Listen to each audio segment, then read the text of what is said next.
जय हिंद दोस्तों, प्रचंड क्लासेस में आप सभी का स्वागत है।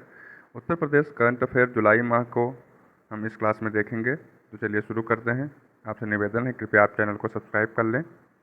आभा आईडी के माध्यम से सर्वाधिक टोकन उत्तर प्रदेश जो है, सर्वाधिक टोकन देने वाला जो प्रदेश बना है उत्तर प्रदेश बन गया है। उत्तर प्रदेश ने आयुष्मान भारत हेल्थ अकाउंट का क्या हो जाएगा फुल फॉर्म, मतलब इसका जो शॉर्ट फॉर्म है आभा। ठीक है, आयुष्मान भारत हेल्थ अकाउंट। तो आभा आईडी किससे जुड़ी हुई है, ये आप ध्यान रखिएगा। इसका फुल फॉर्म क्या है याद रखिएगा। इसके माध्यम से 1 करोड़ टोकन सृजित करने वाले जो प्रदेशों की सूची है उसमें उत्तर प्रदेश है। बाकी किसी भी राज्य ने 1 करोड़ टोकन नहीं बांटा है। उत्तर प्रदेश ने इसके तहत 1 करोड़ 43 लाख टोकन सृजित करने की उपलब्धि हासिल की है। दूसरे नंबर पर आंध्र प्रदेश है 60,33,104 टोकन के साथ, तथा कर्नाटक तीसरे नंबर पर है 42,57,000 टोकन के साथ में। तो पहले नंबर पर यूपी है, फिर आंध्र प्रदेश है, फिर कर्नाटक है। ये क्रम याद रखिएगा, बाकी जो है नंबर याद रखने की ज़रूरत नहीं है। आभा है क्या?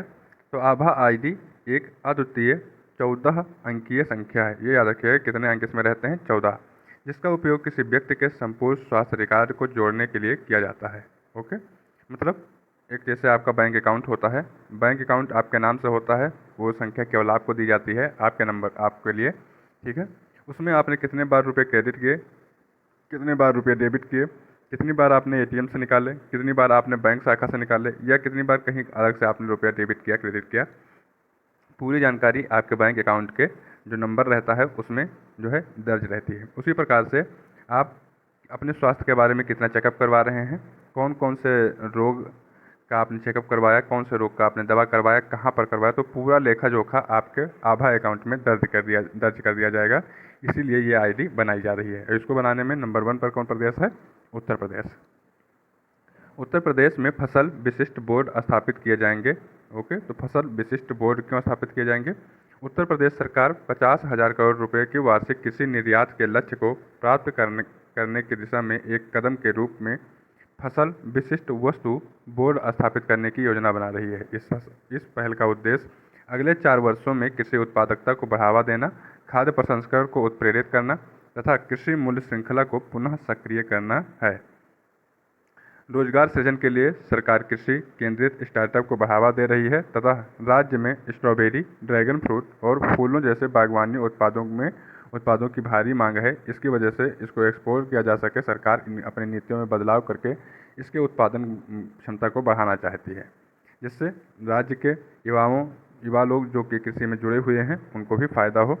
भारतीय खाद्य एवं कृषि chamber, Indian chamber of food and agriculture ICFA ने कृषि उद्योग और निर्यात को बढ़ावा देने हेतु उत्तर प्रदेश राज्य कृषि परिषद का गठन किया है। इससे सरकार कृषि विशेषज्ञों और किसानों के बीच समन्वय को बढ़ावा मिलेगा। यह फरवरी 2025 में लखनऊ में एग्रो वर्ल्ड 2025 शिखर सम्मेलन की मेजबानी करेगा। भारतीय मसाला बोर्ड का गठन 26 फरवरी 1987 को हुआ था। 1987 को हुआ था। इसको इलायची बोर्ड 1968 और मसाला निर्यात संवर्धन परिषद 1907 को विलय करके मसाला बोर्ड बनाया गया 1987 में। वाणिज्य विभाग के अंतर्गत 5 वैधानिक कमोडिटी बोर्ड हैं। चाय, कॉफ़ी, रबर, मसालों और तंबाकू के उत्पादन, विकास, निर्यात के लिए बोर्ड जो है सबको मिला करके एक विभाग बनाया गया, वाणिज्य विभाग के और ये सब किस विभाग के? वाणिज्य विभाग के अंतर्गत आते हैं। भारतीय खाद्य एवं कृषि चैम्बर, इसके बारे में भी आपने पढ़ा। तो ये इसका जो है स्थापना कब किया गया? तो भारतीय खाद्य एवं कृषि चैम्बर की स्थापना वर्ष 2015 में हुई है। भारतीय खाद्य एवं कृषि चैम्बर की स्थापना वर्ष 2015 में हुई है। चलिए, पुतिन ने हाथरस भगदड़ त्रासदी पर संवेदना व्यक्त की थी जब हाथरस में एक घटना घट गई थी और कई सारे लोग मारे गए थे। काशी में एग्री जंक्शन केंद्र खुलेंगे। एग्री जंक्शन केंद्र, तो एग्री जंक्शन केंद्र किस प्रदेश में खोला जा रहा है? यूपी में। यूपी में कहाँ खोला जा रहा है? काशी में। अधिकारियों के अनुसार काशी में प्रशिक्षित युवा कृषकों के लिए 20 एग्री जंक्शन केंद्र खोले जाएंगे। चालू वित्त वर्ष के लिए जिले का लक्ष्य युवा प्रशिक्षित किसानों के लिए 20 एग्री जंक्शन केंद्र खोलना है। राज्य सरकार ने वर्ष 2016-17 में इस योजना की शुरुआत की थी। वर्ष 2016-17 से 23-24 के बीच कुल 104 केंद्र खोले जा चुके हैं। वर्तमान में 71 केंद्र सक्रिय हैं।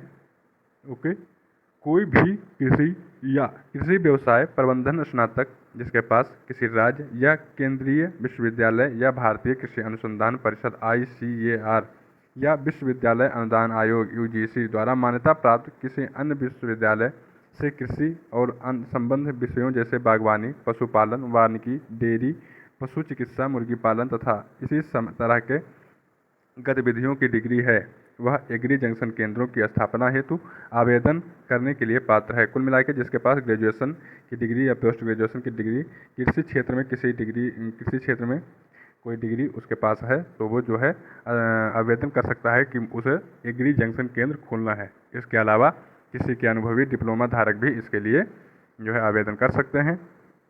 इसमें सरकार आपकी मदद करेगी। एग्री जो आपका प्रोडक्ट रहेगा उसको बढ़ाने में, उसको एक्सपोर्ट करने में, उसको जो है आपके क्षेत्र में उसका उत्पादन बढ़ाने में, हर एक चीज़ से सरकार से जो मदद हो सकेगी आप पाएंगे। ठीक है।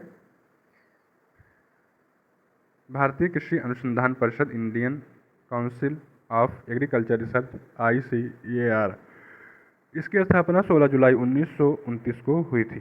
सोसाइटी पंजीकरण अधिनियम 1860 के अंतर्गत इसे पंजीकृत सोसाइटी के रूप में स्थापित किया गया था 16 जुलाई 1929 को।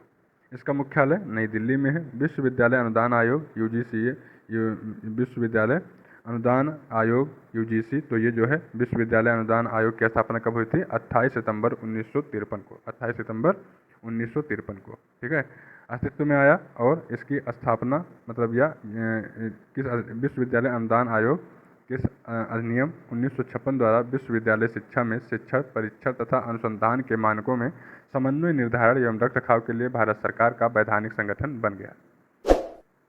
उत्तर प्रदेश सरकार का रक्षा सौदा। हाल ही में उत्तर प्रदेश सरकार ने 25,000 करोड़ रुपए के 154 से अधिक रक्षा विनिर्माण सौदों पर हस्ताक्षर किया।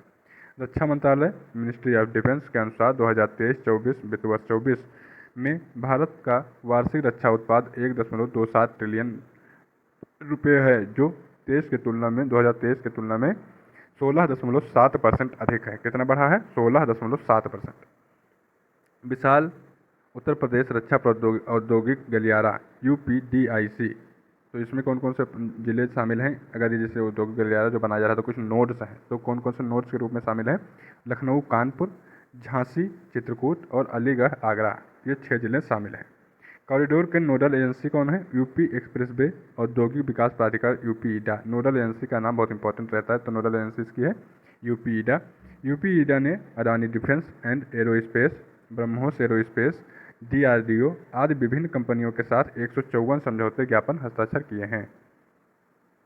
मेक इन UP के तहत इसका लक्ष्य है कि हथियारों का निर्माण उत्तर प्रदेश में हो, जहां से इसको एक्सपोर्ट किया जाए। उत्तर प्रदेश के अमेठी जिले के कोरबा कारखाने में निर्मित कुल 35,000 कलाशिनकोव AK-203 असॉल्ट राइफलें इंडो रूस राइफल्स प्राइवेट लिमिटेड सूक्ष्म उद्यम द्वारा भारत सेना को दी गई हैं। ठीक है, राइफल का क्या नाम है? AK-203। ये जो है बहुत उत्कृष्ट राइफल मानी गई है और इसका निर्माण अमेठी के कोरबा कारखाने में हुई है। भारतीय रक्षा बलों के लिए ब्रह्मोस मिसाइलों के निर्माण हेतु लखनऊ में एक और इंडो रूस संयुक्त उद्यम संयंत्र स्थापित किया जा रहा है। इसके तहत ब्रह्मोस मिसाइलों के निर्माण हेतु। ठीक है, ब्रह्मोस भारतीय रक्षा अनुसंधान के विकास संगठन DRDO और रूस की गैर लाभकारी संगठन मशीनो स्ट्रोएनियो, ये कंपनी है वहाँ की, के बीच एक संयुक्त उद्यम है। UPDIC, तो UPDIC उत्तर प्रदेश रक्षा औद्योगिक गलियारा, यह महत्वाकांक्षी परियोजना है जिसका उद्देश्य भारतीय एरोस्पेस और रक्षा क्षेत्र की विदेशी निर्भरता को कम करना है। ओके, इसका उद्घाटन 2018 में हुआ था। UPEDA इसकी नोडल एजेंसी है। जो औद्योगिक गलियारा बनाया जा रहा है इसमें 6 नोड्स शामिल हैं। तो 6 नोड्स में कौन कौन से जिला हैं? इसमें है कानपुर, लखनऊ, चित्रकूट, झांसी और आगरा, अलीगढ़। इस कॉरिडोर गलियारे के उद्देश्य राज्य को सबसे बड़े और उन्नत रक्षा विनिर्माण केंद्रों में से एक के रूप में स्थापित करना एवं विश्व मानचित्र पर लाना है। UPEDA के बारे में जान लीजिए। इसकी स्थापना 2007 में जो है की गई थी। भगवान जगन्नाथ की रथ यात्रा। हाल ही में श्री जगन्नाथ स्वामी रथ यात्रा समिति कीरगंज के तत्वावधान में प्रयागराज में भगवान जगन्नाथ स्वामी की भव्य रथ यात्रा निकाली गई। कहाँ पर निकाली गई? प्रयागराज में। जबकि भगवान जगन्नाथ की रथ यात्रा जो असलियत में निकलती है वो कहाँ? पूरी उड़ीसा में निकलती है। ठीक है। रथ यात्रा कीरगंज में त्रिवेणी मार्ग स्थित श्री जगन्नाथ मंदिर से शुरू हुई। भगवान जगन्नाथ के नंदी घोष रथ के अलावा इसमें गरुड़देव, बद्री विशाल, भगवान राम और भगवान द्वारकाधीश की रथ की शोभा यात्रा भी निकाली गई। जगन्नाथ रथ यात्रा एक वार्षिक हिंदू त्यौहार है। भगवान जगन्नाथ, उनके बड़े भाई भगवान बलभद्र, छोटी बहन देवी सुभद्रा की उड़ीसा के पुरी में उनके घरेलू मंदिर के लगभग 3 किलोमीटर दूर गुंडीचा में, जहाँ पर उनकी मौसी का मंदिर है, वहाँ तक इनके मंदिर से, ठीक है, भगवान का घर जो मंदिर माना जाता है वहाँ से लेकर इनकी मौसी के घर तक 3 किलोमीटर दूरी तक ये यात्रा निकाली जाती है। ऐसा माना जाता है कि भगवान की बहन सुभद्रा ने गुंडीचा में अपनी मौसी के घर जाने की इच्छा व्यक्त की थी, तो ये दोनों भाई निकल पड़े थे अपनी बहन को लेकर मौसी के यहाँ। ठीक है। तो उसी से प्रेरित होकर हर साल इनकी बहन को और दोनों भाइयों को इनकी मौसी के यहाँ घुमाने ले जाया जाता है पब्लिक के द्वारा, इस समय की जनता के द्वारा। और भगवान का आशीर्वाद, इसी बहाने भगवान जो है अपनी जनता का सुख दुख भी देख लेते हैं, ऐसा मान्यता है लोगों का। इसीलिए ये यात्रा हर साल निकाली जाती है। इस त्यौहार की शुरुआत कम से कम 12वीं शताब्दी ईस्वी में हुई थी। राजा अनंतवर्मन चोडगंग ने जगन्नाथ मंदिर का निर्माण करवाया था। हालांकि कुछ स्रोतों से पता चलता है कि यह त्यौहार प्राचीन काल से ही प्रचलित है। यह आषाढ़, जो कि जून जुलाई में पड़ता है, माह के शुक्ल पक्ष की द्वितीया, आषाढ़ के शुक्ल पक्ष की द्वितीया को शुरू होता है, जो 9 दिनों तक चलता है। कितने दिनों तक चलता है ये मेला? 9 दिनों तक ये जो है भगवान की रथ यात्रा चलती है। यह भारतीय राज्य उड़ीसा के सबसे प्रभावी स्मारकों में से एक है। यह मंदिर, जो भगवान जगन्नाथ का मंदिर है, यह मंदिर सफ़ेद पैगोडा के नाम से जाना जाता है। वहाँ पर एक मंदिर है ब्लैक पैगोडा के भी नाम से। ठीक है। तो ये सब बताइएगा, ब्लैक पैगोडा के नाम से किस मंदिर को जाना जाता है? तो एक मंदिर सफ़ेद पैगोडा नाम से भी है। यह मंदिर सफ़ेद पैगोडा के नाम से जाना जाता है तथा 4 धाम तीर्थ यात्राओं, 4 धाम में कौन कौन सी तीर्थ यात्रा आती हैं? बद्रीनाथ, द्वारका, पुरी, रामेश्वरम। तो ये जो मंदिर है पुरी का मंदिर है, पुरी ये जो है इसी में शामिल है 4 धाम तीर्थ यात्राओं में। तो सफ़ेद पैगोडा भी इसी में शामिल हो गया ना, क्योंकि पुरी के मंदिर को ही सफ़ेद पैगोडा कहा जा रहा है। तो ये 4 धाम यात्राओं का एक हिस्सा है। यह कलिंग वास्तुकला का एक शानदार उदाहरण है। किस कला का? कलिंग वास्तुकला का शानदार उदाहरण है। घुमावदार मीनारों, जटिल नक्काशी और अलंकृत मूर्तियों से इसका पहचाना जाता है। जगन्नाथपुरी मंदिर को यमनिका तीर्थ भी कहा जाता है, क्योंकि ऐसी मान्यता है कि इस मंदिर में या इस स्थल पर मृत्यु के देवता यम की शक्ति समाप्त हो जाती है। दलहन उत्पादन में आत्मनिर्भरता की ओर उत्तर प्रदेश कुल लक्ष्य 3-4 वर्षों में दलहन उत्पादन में आत्मनिर्भर होना है। उत्तर प्रदेश का ऐसा लक्ष्य बनाया है कि हम 3-4 वर्षों में दलहन के मामले में आत्मनिर्भर हो जाएं, जिससे 2000 इसका उदाहरण ये है, या इसका एक सबसे बड़ा एग्जाम्पल ये है कि 2016 से 36% वृद्धि की है दलहन उत्पादन में उत्तर प्रदेश ने। 2016 से 2017 में इसका उत्पादन था 2.394 मिलियन मीट्रिक टन, जो कि 2023-24 में बढ़कर हो गया है 3.255 मिलियन मीट्रिक टन। दलहन उत्पादन बढ़ाने के लिए राष्ट्रीय खाद्य सुरक्षा मिशन योजना के अंतर्गत 27,200 हेक्टेयर क्षेत्र में फसल प्रदर्शन आयोजित किए जाएंगे। 31,533, ये बहुत ज़्यादा इंपॉर्टेंट नहीं है भाई, इतना याद रखिए कि 27,200 हेक्टेयर क्षेत्र में फसल प्रदर्शन आयोजित किया जाएगा। राष्ट्रीय खाद्य सुरक्षा mission, national food security mission NFSM, एक केंद्र प्रायोजित योजना है जिसे राष्ट्रीय विकास परिषद की कृषि उप समिति को सिफारिशों के आधार पर वर्ष 2007 में शुरू किया गया था। तो national food security mission NFSM 2007 में शुरू किया गया था। MSP क्या है? MSP वो गारंटीकृत राशि है जो सरकार द्वारा किसानों की उपज खरीदने पर उन्हें दी जाती है। MSP कृषि लागत और मूल्य आयोग की सिफारिशों पर आधारित है, जो उत्पादन लागत, मांग तथा आपूर्ति, बाजार मूल्य प्रवृत्तियों और अंतर फसल मूल्य समता आदि जैसे विभिन्न कारकों पर विचार करती है। विचार कौन करता है? कृषि लागत और मूल्य आयोग, commission for agriculture cost and prices, CACP। कृषि लागत और मूल्य आयोग CACP कृषि एवं किसान कल्याण मंत्रालय का एक संबद्ध कार्यालय है। यह जनवरी 1965 में अस्तित्व में आया था। भारत के प्रधानमंत्री की अध्यक्षता में आर्थिक मामलों की मंत्रिमंडलीय समिति न्यूनतम समर्थन मूल्य MSP के स्तर पर अंतिम निर्णय अनुमोदन करती है। अच्छा, अनुमोदन कौन करती है? आर्थिक मामलों की मंत्रिमंडलीय समिति। ठीक है, ये इसका अनुमोदन करती है, बताती है एमएसपी कितना होना चाहिए। कौन बताता है? आर्थिक मामलों की मंत्रिमंडलीय समिति कहती है एमएसपी कितना होगा। और इसको सलाह कौन देता है कि कितना होना चाहिए? कृषि लागत और मूल्य आयोग। तो दोनों में जो है अंतर है, याद रखिएगा कि दोनों में क्या क्या अंतर है। ये फाइनली घोषणा करती है आर्थिक मामलों की मंत्रिमंडलीय समिति, और जो कहती है कि सर इतना एमएसपी इस बार कर दीजिए, इस पर जो है लेखा जोखा कौन बैठ करता है? कृषि लागत और मूल्य आयोग। ठीक है, नेक्स्ट है वाराणसी में ब्लैक कार्बन की स्तर में कमी आई है। जो इधर मौसम अच्छा रहा है, लगातार बारिश हुई है, तो ब्लैक कार्बन की मात्रा में कमी आई है। कितना? 0.47 माइक्रोग्राम प्रति घन मीटर में। ठीक है, ब्लैक कार्बन होता क्या है?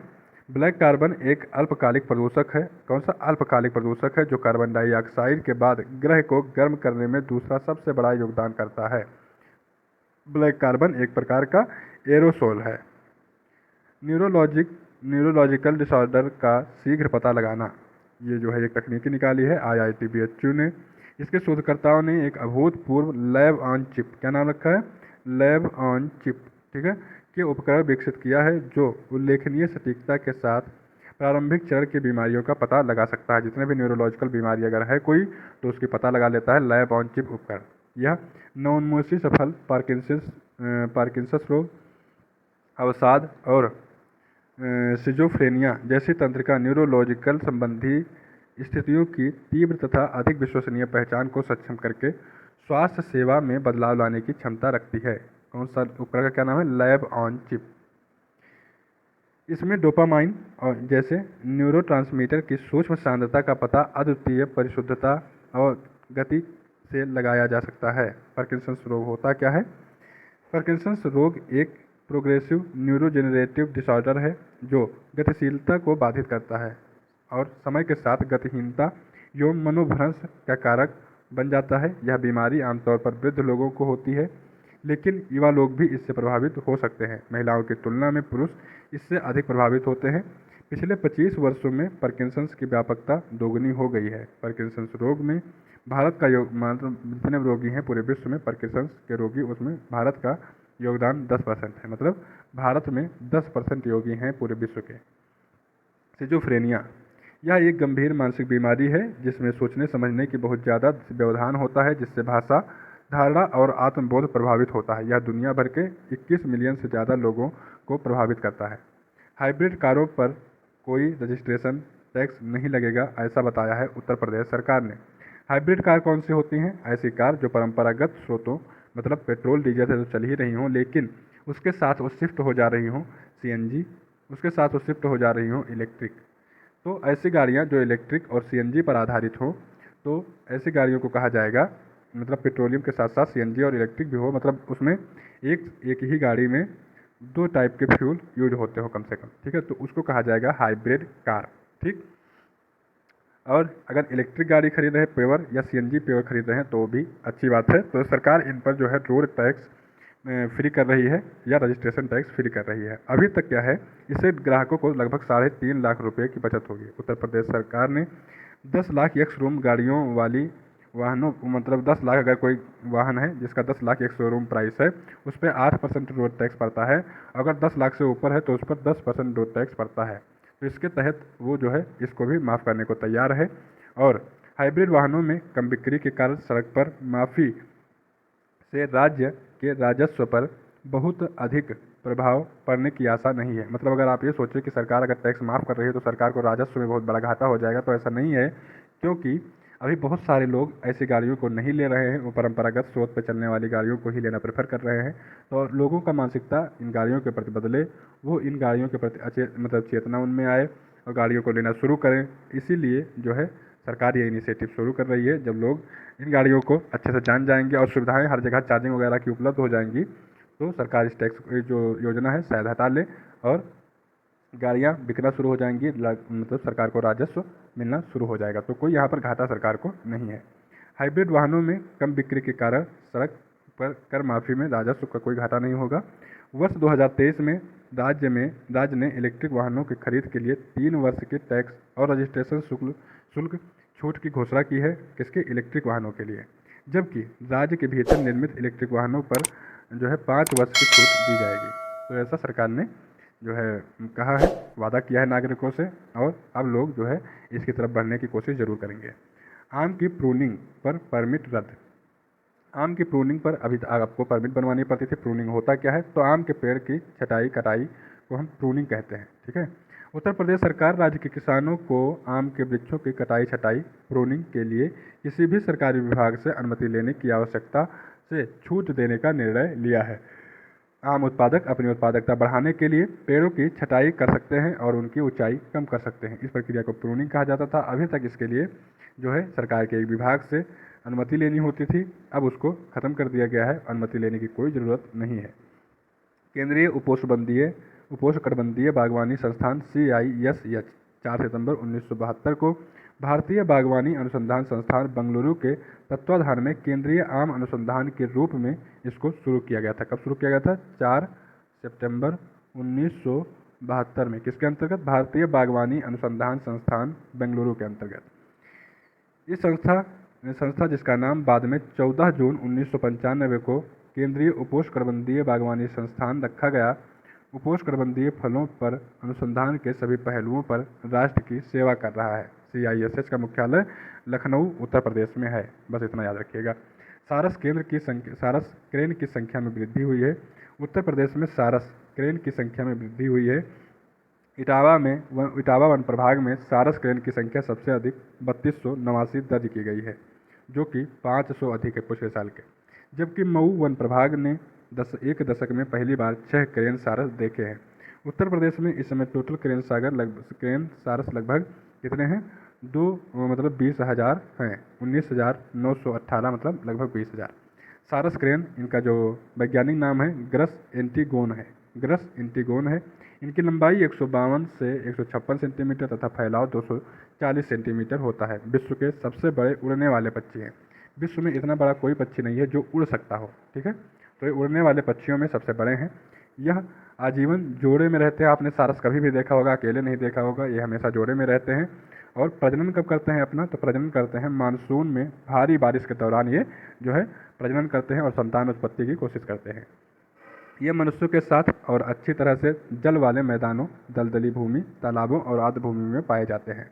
IUCN रेड लिस्ट में सुभेद्य और वन्यजीव अधिनियम 1972, वन्यजीव संरक्षण अधिनियम 1972 में ये अनुसूची 4 में रखे गए हैं। तो ये बहुत इंपॉर्टेंट है कि अनुसूची 4 में रखे गए हैं, ये याद रखिए आप, ठीक है। और IUCN में सुभेद्य श्रेणी में रखे गए हैं। इनका सर देखिए लाल रहता है, ठीक है। और ये देख लीजिए लाल सर, गर्दन भूरे रंग की तथा खुद ये इनके पैर जो होते हैं हल्के लाल रंग के होते हैं। Ultra high performance concrete UHPC सूत्रों के अनुसार PWD अनुसंधान और विकास के बाद ultra high performance concrete UHPC ultra high performance concrete, इसका फुल फॉर्म याद रखिएगा, विकसित करने के लिए IIT कानपुर के साथ समझौता किया है। तो IIT कानपुर कौन? PWD विभाग जो है समझौता ज्ञापन किए हैं अल्ट्रा हाई परफॉर्मेंस कंक्रीट बनाने के लिए। जो अभी कंक्रीट यूज होती है सिविल कार्यों में उसका नाम है EM60। क्या नाम है? EM60। तो इससे 4 से 6 गुना अधिक मजबूत कंक्रीट और जो कार्बन फुटप्रिंट को कम छोड़े ऐसे कंक्रीट बनाने का लक्ष्य ये लोग बनाए हुए हैं। कार्बन फुटप्रिंट होता क्या है? तो एक मानव अपने जीवन काल में कुल CO2 कितने टन CO2 जो है उत्सर्जित करता है, इसको कार्बन फुटप्रिंट कहते हैं। WHO के अनुसार फुटप्रिंट लोगों की गतिविधियों के कारण जीवाश्म ईंधन के जलने से उत्पन्न CO2 की मात्रा पर पड़ने वाले प्रभाव एक माप और इसे टन में उत्पादित CO2 उत्सर्जन के भार के रूप में व्यक्त किया जाता है। दृष्टिहीनों के लिए नया यूजर इंटरफेस। हाल ही में भारतीय सूचना प्रौद्योगिकी संस्थान IIIT Indian institute of information technology Allahabad के विशेषज्ञों ने जर्मनी के कार्लसरूहे इंस्टीट्यूट, जर्मनी में एक इंस्टीट्यूट है कार्लसरूहे, तो IIIT इलाहाबाद और कार्लसरूहे इंस्टीट्यूट ऑफ टेक्नोलॉजी के सहयोग से दृष्टिबाधित व्यक्तियों के लिए चार्ट चित्र बनाने और उन तक पहुंचने के लिए एक उपकरण विकसित किया गया है। इस उपकरण का उपयोग अंधे लोग यहाँ पर नहीं, दृष्टिबाधित लोग लिखना चाहिए। दृष्टिबाधित लोग छवियों को खोजने और उन्हें कृत्रिम बुद्धिमत्ता आधारित सॉफ्टवेयर द्वारा उत्पन्न वैकल्पिक पाठ के साथ समझने के लिए कर सकते हैं। तो ये चलिए हो गया। कृत्रिम बुद्धिमत्ता होती क्या है? तो कृत्रिम बुद्धिमत्ता जो है आजकल आप पढ़ रहे होंगे कि इसे लागू करने के लिए बुद्धिमान व्यवहार करने और क्षमता के रूप में परिभाषित किया जाएगा। कृत्रिम बुद्धिमत्ता शब्द किसने दिया था? आविष्कार इसका किया था जॉन मैकार्थी ने। जॉन मैकार्थी, इस इंसान का नाम याद रखिएगा। Early lightning detection system. Uttar Pradesh सरकार अर्ली लाइटनिंग डिटेक्शन सिस्टम स्थापित करने की योजना बना रही है। मतलब ये ऐसा सिस्टम हो जो पहले से जो लाइटनिंग होती है, लाइटनिंग मतलब जो बिजली गिरती है, आसमानी बिजली, उसको डिटेक्ट कर ले। इस प्रणाली का उद्देश्य राज्य में विशेषकर मानसून के दौरान त्वरित लाइटनिंग के कारण होने वाली जनहानि को रोकना है। उत्तर प्रदेश में लाइटनिंग से होने वाली मृत्यु सबसे ज़्यादा है। ठीक है, लाइटनिंग की वजह से सबसे ज़्यादा मृत्यु उत्तर प्रदेश में होती है। उत्तर प्रदेश लाइटनिंग अलर्ट प्रबंध प्रणाली 3 चरणों में स्थापित की जाएगी।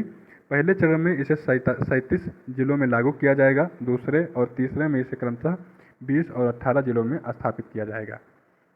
रडार क्या होता है? रेडियो डिटेक्शन और रेंजिंग। यह एक उपकरण है जो स्थान, श्रेणी एवं दिशा, ऊंचाई, तीव्रता और गतिशील तथा स्थिर वस्तुओं की गति का पता लगाने के लिए माइक्रोवेव क्षेत्र में विद्युत चुंबकीय तरंगों का उपयोग करता है। आईएमडी की स्थापना 1875 में हुई थी। कब हुई थी? 1875 में। ठीक है, आईएमडी की स्थापना हुई थी। यह देश की राष्ट्रीय मौसम विज्ञान सेवा है और मौसम विज्ञान एवं संबद्ध विषयों से संबंधित सभी मामलों की प्रमुख एजेंसी है। पृथ्वी विज्ञान मंत्रालय के अंतर्गत यह आता है। इसका मुख्यालय नई दिल्ली में है। संस्कृत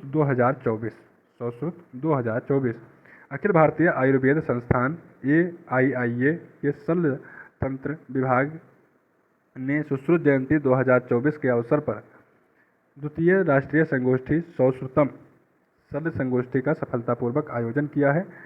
शल्य चिकित्सा के महान जनक सुश्रुत के सम्मान में प्रतिवर्ष 15 जुलाई को सुश्रुत जयंती मनाई जाती है। तो याद रखिएगा कब मनाई जाती है? 15 जुलाई को। नेक्स्ट है कार्बन क्रेडिट के माध्यम से किसानों की आय में वृद्धि करना। उत्तर प्रदेश सरकार कार्बन क्रेडिट के माध्यम से किसानों की आय में वृद्धि करेगी। इसके लिए इन्हें 20 जुलाई को वृक्षारोपण अभियान में शामिल होने के लिए प्रोत्साहित करेगी, जिसमें 35.5 करोड़ वृक्ष लगाए जाने हैं। वृक्षारोपण अभियान 20 जुलाई को राज्य में बड़े पैमाने पर वृक्षारोपण अभियान चलाया जाएगा। इसके दौरान 35.5 करोड़ वृक्ष लगाए जाने की जो है लक्ष्य रखा गया है। क्रेडिट क्रय होता क्या है? ये कार्बन क्रेडिट प्रत्येक 5 वर्ष में $6 प्रति क्रेडिट की दर से क्रय किए जाते हैं। लाभार्थी इसमें कौन होंगे? पहले चरण में 6 मंडलों गोरखपुर, लखनऊ, बरेली, मेरठ, मुरादाबाद, सहारनपुर के किसान कार्बन क्रेडिट से लाभान्वित हो सकते हैं। इसमें आप वृक्ष लगाइए और सरकार कुछ आपको प्रोत्साहन राशि देगी। प्रोत्साहन क्या है कि 2024 से 2026 के बीच 25,140 किसानों के लिए 202 करोड़ रुपया प्रोत्साहन मिलेगा। फिर गोरखपुर में 2406 किसानों को 34 करोड़ रुपये मिलेंगे। तो ऐसे ही अलग अलग किसानों को रुपये प्रोत्साहन के रूप में दिए जाएंगे। आप वृक्ष लगाइए और प्रोत्साहन राशि पाइए।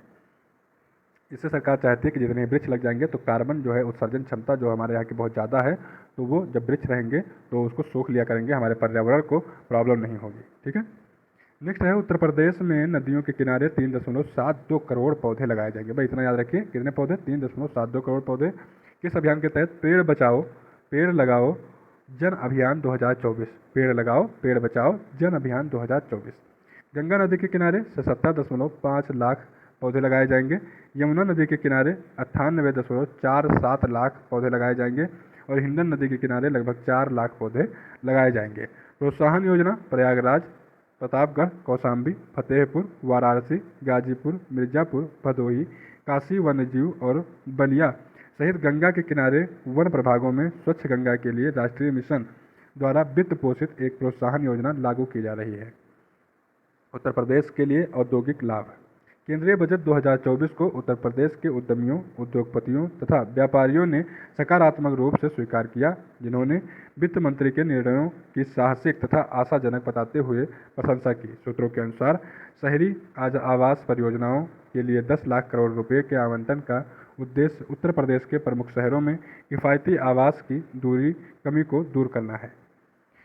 प्रधानमंत्री आवास 2.0 की योजना के तहत निम्न और मध्यम आय वाले परिवारों को लाभ मिलेगा, जबकि निजी भागीदारी के माध्यम से किराए के आवास में बढ़ावा देने से शहरी मलिन बस्तियों को कम करने में मदद मिलेगी। कृषि नवाचार, सुधार और अन्य क्षेत्रों को कवर करने वाले 9 प्रमुख फोकस क्षेत्र सतत प्रगति के लिए स्पष्ट ब्लूप्रिंट प्रदान करते हैं। मुद्रा ऋण सीमा को 10 लाख रुपये से बढ़ाकर 20 लाख रुपये करने से उत्तर प्रदेश के कई छोटे व्यवसाय मालिकों को पर्याप्त सहायता मिलेगी। विनिर्माण क्षेत्र के प्रतिभागियों के लिए ऋण गारंटी योजना उन्हें नई प्रौद्योगिकियों और उपकरणों में निवेश करने के लिए प्रेरित करेगी।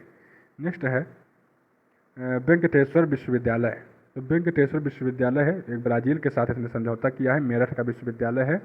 इसने ब्राज़ील के साथ समझौता क्या किया है कि दोनों देशों के विद्यार्थियों के बीच शैक्षिक अनुसंधान सहयोग को बढ़ावा देने के लिए ब्राज़ील के साथ एक समझौता ज्ञापन किया है। इसका मुख्य ध्यान केंद्र डेयरी, कृषि, जैव प्रौद्योगिकी और स्वास्थ्य और पर्यटन के क्षेत्रों में विद्यार्थी और संकाय विनिर्माण पर कार्यक्रम पर होगा।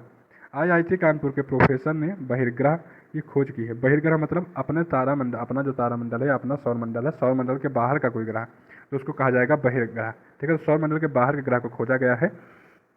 खोज IIT कानपुर के एक सहायक प्रोफेसर सहित खगोलविदों की एक अंतर्राष्ट्रीय टीम ने इस जो है बहिर्ग्रह की खोज का दावा किया है। यह हमारे सूर्य के समान एक निकटवर्ती तारों की परिक्रमा करता है। तारे की एक जो सूर्य के निकटवर्ती तारा है उसकी परिक्रमा करता है, ना कि सूर्य की। अगर सूर्य की परिक्रमा कर रहा होता तो हमारे सौरमंडल का हिस्सा मान लिया जाता। वैज्ञानिक पत्रिका नेचर के अनुसार एप्सिलॉन इंडी एफ, क्या नाम है इस ग्रह का? एप्सिलॉन इंडी एफ या एप्स इंडी एफ। तो एप्स इंडी एफ के नाम से जाने जाने वाला सौरमंडल के बाहर का एक ग्रह द्रव्यमान में बृहस्पति से लगभग 6 गुना अधिक है, इसीलिए इसको सुपर बृहस्पति के रूप में वर्गीकृत किया गया है। एप्स इंडी एफ प्रत्यक्ष चित्रण तकनीकी का उपयोग करके खोजा गया है। पहला परिपक्व बहिर्ग्रह यह जो है हमारे सौरमंडल से बाहर का ग्रह है।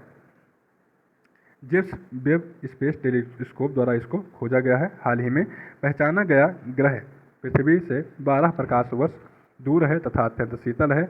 इसका तापमान -1 डिग्री सेल्सियस तथा जिसे फ़ारेनहाइट में 30 डिग्री फ़ारेनहाइट भी हम कह सकते हैं इसका तापमान है।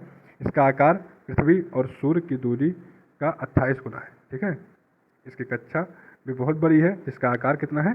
पृथ्वी और सूर्य की कक्षा के आकार का 28 गुना है। भारत में 628 बाघों की मृत्यु। विगत 5 वर्षों में भारत में प्रकृति के अनुसार अवैध शिकार तथा अन्य कारणों से 628 बाघों की मृत्यु हो गई है। NTCA के अनुसार 2019 में 96, फिर 2020 में 106, 21 में 127, 22 में 121 और 23 में 178 बाघों की मृत्यु हुई है। सबसे ज़्यादा बाघों की मृत्यु महाराष्ट्र में हुई है, 200 बाघ मरे हैं। उत्तर प्रदेश में सबसे ज़्यादा बाघों के हमले से मरने वाले लोगों की संख्या है 349, जिसमें सबसे ज़्यादा महाराष्ट्र के लोग मरे हैं।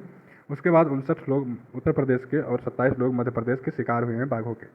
ठीक है, इस समय 55 बाघ अभयारण्य हैं देश भर में, जो कि 78,735 वर्ग किलोमीटर में फैला हुआ है, जो कि देश की भूमि का 2.4% है। 13 बाघ रेंज देश जहां पर प्राकृतिक रूप में बाघ पाए जाते हैं: भारत, नेपाल, भूटान, बांग्लादेश, म्यांमार, रूस, चीन, Thailand, Malaysia, Indonesia, Cambodia, Laos और वियतनाम शामिल हैं। IUCN की नवीनतम रिपोर्ट के अनुसार कंबोडिया, लाओस और वियतनाम में बाघ विलुप्त हो चुके हैं, तो अब केवल 12 ही देशों में बाघ बचे हैं।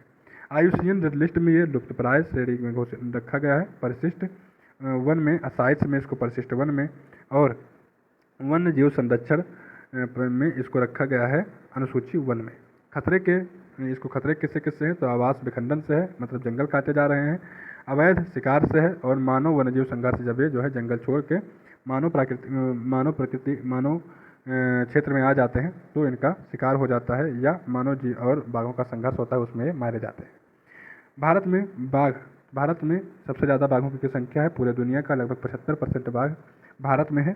2022 में इनकी संख्या 3167 थी। मध्य भारतीय उच्च भूमि और पूर्वी घाट में इनकी सबसे बड़ी आबादी देखने को मिलती है। टाइगर रिजर्व भारत में कितने हैं? 55 टाइगर रिजर्व हो गए हैं। सबसे नया टाइगर रिजर्व है 53वां है उत्तर प्रदेश का रानीपुर। 54वां है रानी दुर्गावती टाइगर रिजर्व, और ये मध्य प्रदेश में आपके पड़ेगा। और करौली टाइगर रिजर्व जो कि राजस्थान में पड़ेगा। ठीक है, 54वां और 55वां टाइगर रिजर्व ये हो गए। सबसे बड़ा टाइगर रिजर्व नागार्जुन सागर आंध्र प्रदेश में है, और सबसे छोटा टाइगर रिजर्व ओरंग असम में है। ठीक है, तो इसी के साथ आपका करंट अफेयर जुलाई माह का समाप्त होता है। उम्मीद है आपको बहुत अच्छे से समझ में आया होगा, जो कि परीक्षा में आपका हेल्प करेगा। चलिए मिलेंगे नए क्लास में, तब तक के लिए नमस्कार, धन्यवाद।